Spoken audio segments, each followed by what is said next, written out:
and I told loud and clearly with my fingers bleeding profusely, saying, Am Yisrael Chai, nothing is going to take us down. Shalom, Rabbi Yisrael Goldstein here from Chabad Poway. Just got out of surgery. It's not even 24 hours since the unthinkable, unfathomable terrorist attack occurred at Chabad Poway. It was yesterday, as we were finishing reading of the Torah for the last day of Passover, that I went out to the lobby and to go and prepare myself for reading the Haftarah that talks about the coming of Mashiach, that gives us our hope for a greater future. After freshening up, I come back to the lobby, and our dear friend, Mrs. Lori Kay, who has been with us since the early 90s, a woman full of chesed and kindness. Her mother recently died, and she came to me and asked me, what time is Yizkor? Because she wants to say Yizkor for her mother. And when I told her Yizkor's at 11:30, I turned around and to go to the banquet hall to wash my hands in preparation. Then I heard the very first shot. I instinctively turned around to try to see what's going on, and I locked eyes with this terrorist, this murderer, evil human being standing there.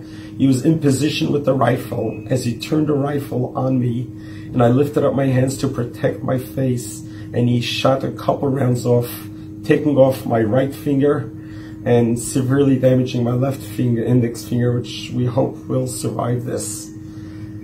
I turned back around and I realized we have an active shooting going on. I saw a group of kids in the banquet hall. I ushered them together and I ran outside. My young granddaughter, Musia, 4.5 years old, is watching her Zaidi bleeding profusely.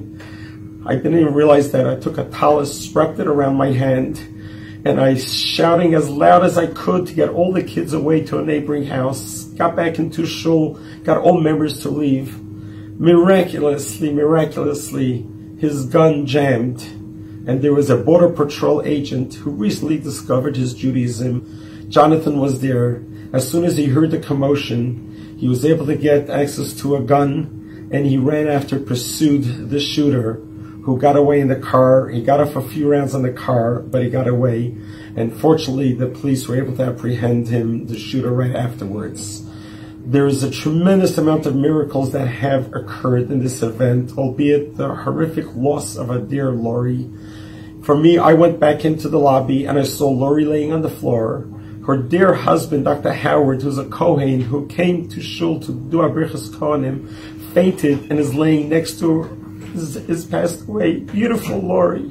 It was just a horrific sight to be seen. I went outside where the congregation has huddled together, and I went ahead and I got up on a chair and I told loud and clearly with my fingers bleeding profusely, saying, Am Yisrael Chai, nothing is going to take us down. This is what the Rebbe has taught us. This is what we live with.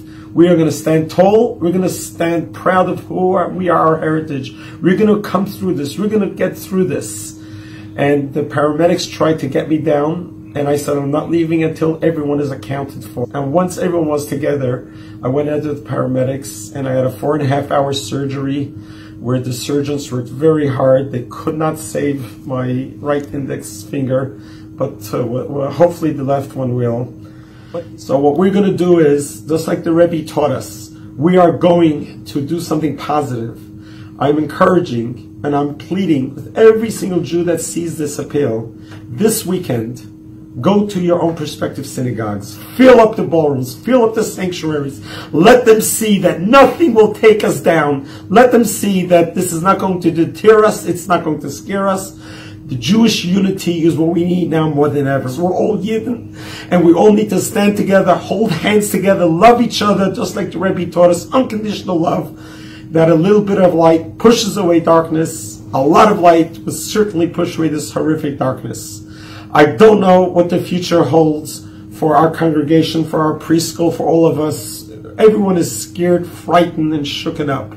But one thing we do know, we're not alone. We have a family of shluchim We have a family of Jewish communities. We're all in this together, and we're going to survive this, and we're going to grow from greater strength to greater strength. And let the words from Isaiah, from Yeshaya Novi, and the prophet tell us that indeed, Hine kel Yeshua si eftach v'loy efchad. We cannot be scared. We say it every Saturday night because we know the moments of Mashiach will arrive. Hashem should heal me. Hashem should heal all of us. Hashem should be comfort, consolation to Howard K., Hershel Dachem, Ben Yitzchak HaKohen, and to Chana Yehudis, that they just lost their dear wife and mother. Such a kind, beautiful person. Her neshama should rest in peace in Shemayim, and you should be reunited with the coming of Mashiach b'meher b'yameinu speedily in our days. Amen.